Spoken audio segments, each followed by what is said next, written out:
JZ has been always my commander. Yeah. Wow. And what is your relationship with former President Zuma been like? We're very close. We're very close with JZ. And when we met, we would call him Mfana Mzumba, the boy from Mzumba. I call him boy from Nkandla. That's a relation. It was a very social and even beyond being the comrades. So we're quite social.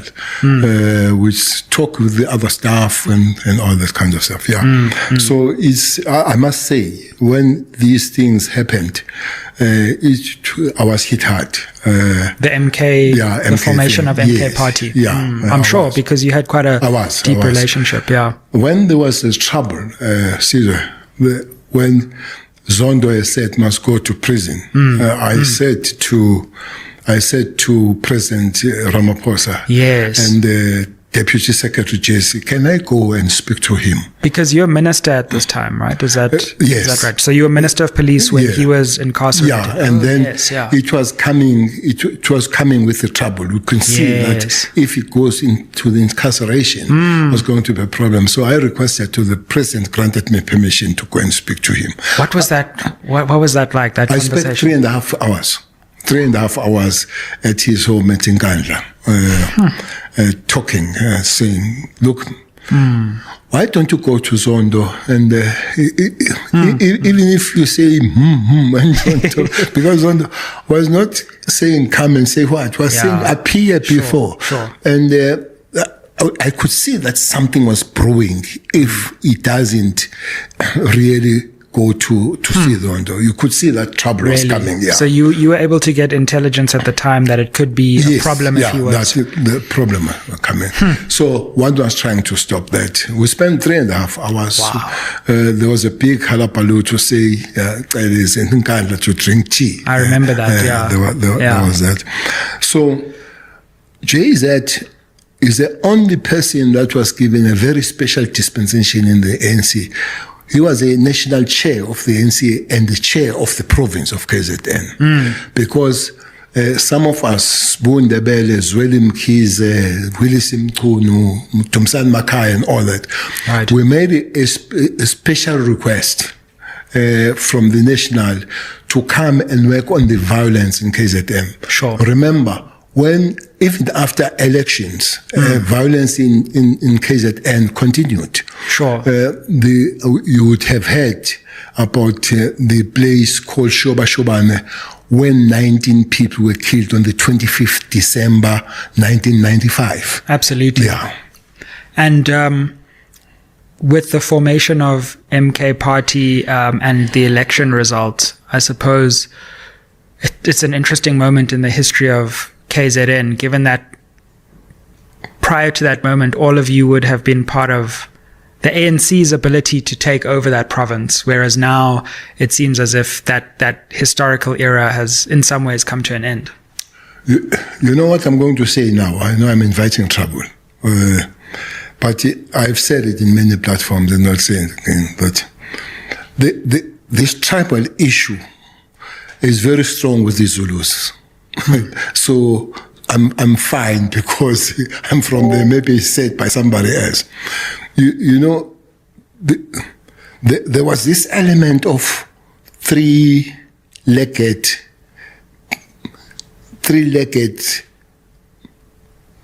living of the Zulus. That would be Buthelezi, very much attached to. That will be the King Zwelithini, and the Msholos. Sure. Yeah. Now, these two disappeared. And there is one strong face of these Zulus now. And the voting of the ANC getting this wasn't him alone, but that played a significant role. Sure. It also, as he left, it played a significant role, that issue. But the question is, how did we feel, some of us that were working together with him? It's painful, still very much painful. And one hopes that one day there will be some Damascus kind of thing to those that who have left and see the way back home. And another pain is that we are members of Umkhonto weSizwe. Now we must explain ourselves. The original one. Yeah, the real one, not the original one. Is one. Sure. That's what we must explain. I went to 2 weeks ago in Poshepsin to bury one former MK guy, and you don't know whether to sing about Umkhonto now or not, as if you say you are supporting them. So it's causing that confusion, and it's so much painful that what has been traditionally glorious kind of thing, because being Umkhonto weSizwe was the maximum commitment to the struggle, and all of a sudden is a bone of contention. You have to deny, you have to explain yourself. It's quite a painful kind of experience. Imagine. Yeah. And one last question on former President Zuma. In that room, what did he say to you when you tried to persuade him to at least appear before the Zondo Commission, so that period that unfolded afterwards in July could have been stopped? That's a point I was developing, that we sat down as I was making the point that he had this special dispensation. I reminded him that, look, you had a special dispensation to ANC. You were brought back to deal with the violence in this province. And boy, did you do a good job? Yes. You stopped the blood. You work with Nkatha people, Mdlalose and them, and all we work with Nkatha people, Abu Shabalala and Tombela and all those. And you stopped the thing. Are you aware that that might come back with this kind of action? And I realized that we're in trouble when I said, boy, Fanagit, I don't care what happens. If it comes back, it can come back. Then I realized that we're in trouble. Wow. And by the time I left there, I know that I was almost defeated. To be honest, after that, I had to go and prepare for what was coming. And indeed, it did come. It did come. It's such an... It's almost as if we've forgotten that moment, but it was such a pivotal moment, the July unrest moment, because it felt as if anything could have happened in South Africa at the time. On the one hand, what are your reflections about that moment and how it broke out, but also how it ended and how South Africa averted it spreading into a complete national crisis, which could have ended in disaster, really?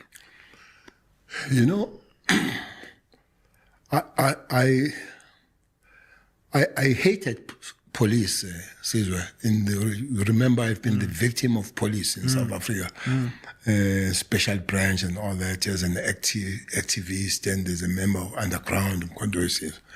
But I had to come back and work with them. And by the way, I work with a lot of the guys that were in the special branch as I come to join. They were still there and working. I can mention some of them. The same people? Yes, the same people that were pursuing me, and I had to come back and work with them. Now, there was a lot that had to be done in transforming police. One thing ANC did is to train a lot of people in different fields of life. Economists, your Tito Mbowenis and all those people, your scientists, the law, your fathers and other people. Sure. Yeah. But nobody ever took the responsibility of saying police will be under the government of it. Nobody was trained as a police. So we had to run around helter-skelter to do something and understand what policing is. It was one of the very difficult things. One person that we failed to give credit was Jackie Selebi, who pulled together all those piecemeal kind of policing, the Bophuthatswana, the Transkei, the Venda, and all WaZulu police. He pulled them together to produce what was known as South African Police Service. That the day we remember them on the 27th of January every year. Sure. So that's that. Now you are working with that kind of organization. So this thing comes, yes, at the yes, but there is still there will be one or two generals that they come from the new dispensation, but most of them would come from the old dispensation. Yeah. But because human beings are dynamic, people would have accepted it and they work very well with them. If I deviate a little bit, I'm trying to write a letter, a book, that how South African Police Service saved 2010 as a World Cup. Wow. You'll hear the story. Without South African Police Service, there would be no 2010 in South Africa. And you were commissioner I was during a commissioner that time? at that time. So I had to take a 13 team to Zurich to go and convince FIFA. Not only FIFA, and all participating countries who were saying we can't go to South Africa. Show us why should we go to South Africa. We spent the whole day convincing them that it's good to come to South Africa. After that, we went to go and convince Interpol chief in Lyon to say, work with us and say to the world, it's correct to go to South Africa. People don't know that. Wow, and to be fair, you succeeded because the World Cup was a success. Yeah. So going back to what happened on July. So much was saved by the police. So much was saved. Really? That we don't know. So much was saved. This boy in Tlanta, Mkhwanazi. Yeah, General Mkhwanazi. Was in KZN by then. Of course, and here was Mtombeni. Mtombeni has just come in Gauteng after Mawela and all that, Masimula and all. It started on the day when, unfortunately, I didn't have as a minister now, a very good relationship with my commissioner. I see. For whatever reason, Ketla stole. Right, so he was commissioner at that time. Yes. Okay, yeah. So when Msholozi was supposed to go and hand over himself, was a day that we moved all operations to KZN, Masimula, Mkhwanazi, most of big contingent. I see. That was the time, as I came back, I caught COVID. Okay, right. Wow. There was a lot going on in those days. Yeah. I caught COVID. So I had to be grounded. As this thing starts, Alex Benning, I was grounded. So I broke that because I was supposed to stay about 7 days. But that day, I said, no, COVID or no COVID. There was no lockdown. One had to run out. Right. But we sat there, we planned. There were negotiations going on all the day. I remember that. It lasted hours and hours. And the feedback was saying, Msholozi will be handing himself over at 2, 3, 4, 5, 6, 7. Wow. And Zondo has said, if Zuma doesn't come in, Minister of Justice and Minister of Police are going in prison. Yes, that's so. It is judgment. So I was not going to go to prison. Oh, of course, because you would have been in contempt. Yes. Sure. Yeah. Wow. The judge has said so. And you had to do it by midnight that night? By midnight. So there is this general that we have sent negotiating and everybody. We sent one closest cousin of Jay-Z's to go and speak to him. The guy came back at about 6. He said, no, at 6 he's leaving. 7. I phoned this guy. Guy who said this guy is going. He said, no, he told me by the time I left, he was packing and going and all that. Yeah. There was a unit, Silva, that was standby, that at 11:30, that unit had to move and fetch him. Actually go in. Yeah. That was going to be the most painful moment to do it that way rather than him. Imagine. They're going. So the Ndandla, at about 9, we began to say, can you get ready? Can you get ready? And all that. Fortunately, at about between 9, 10, 11, we were told that he's in the cars, coming they're out. driving, could see them hung. Said, God is great. Absolutely. And I think the country was saved that I don't that pray every day. night. But yeah.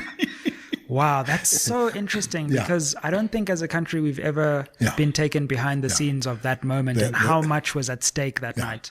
So it was a combination of him cooperating, but the combination of us, this general, the female general, who was feeding us all the time, who was in the house, Yeah. as we speak. So that unit of the police were supposed to go back to their places. They couldn't. They had to stay because the day after, the trouble started at Mbangeni. This trouble started in Mbangeni of burning things and all that. And it's just, then I had to go to be grounded for COVID. Yeah. Yeah. And Sure. everybody was, where are the police? Where is the minister and all that? So I had to break and go to Alex. Alex, police worked so hard to protect what was the Reset Mall, that is Something Africa, as you enter Alex and all. So that was supposed to be the first victim after all the shops were banned inside the township. I see. Yeah, and all that. In Durban, the one survivor was, there is a mall near Chesterville, Pavilion. Yes. Pavilion. Yeah. That mall, Mkhwanazi had to break the rules of sending special task force. You don't send special task force against the marching masses. Special task force is the last line when chips are down. You don't send those people. But we had to send them because it borders with the township. And Chesterville people were really surrounding it, and we were told the management, everybody was crying and all that. And so we had to do that, was protected. And the other one, in my respect, unfortunately, and what is still painful, people that were doing business in the township could not be protected. And the allegation was that we protected the big businesses. So it's because they were very near. By the time you come there, it's been looted, banned, and all that. So that was one of the biggest pain about what happened. That is the very same African people that suffered there, those business people. Not only that, after that, they didn't know what to eat. They lost jobs, they lost their food and everything, and you could not get to the township.